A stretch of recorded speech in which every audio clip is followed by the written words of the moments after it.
The third theorist on our list is Mr. Frederick Taylor and his scientific theory. And he kept it really simple.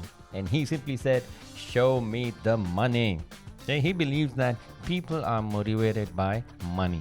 And that's all really you need to talk to them about. That look, if you do this much, you get this bag of money. If you do that much, you get another bag of money. So people, you should identify what drives people, and if it's money, then it's Taylor's theory that you are looking at.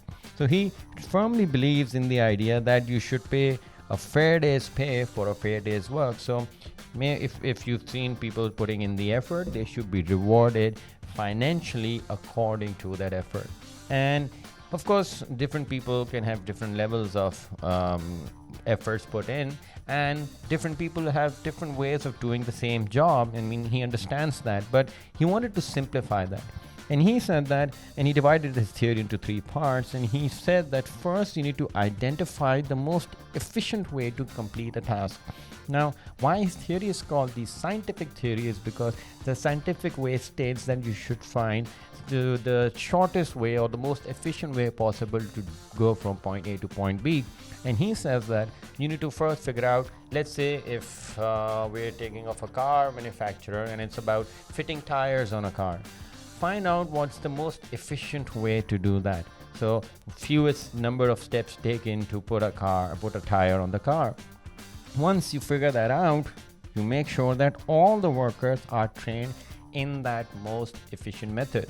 Because you don't want any inefficiency at the business. Inefficiency costs you money. So whatever number of workers you have, make sure they're all at their most efficient level by being by being trained in that most efficient method.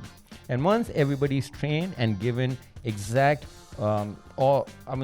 exact targets to work towards, then pay them on the basis of their results. And he also linked this to the type of payment that you can pay based on this. So when you get the results of the workers, you can pay them in 2 ways.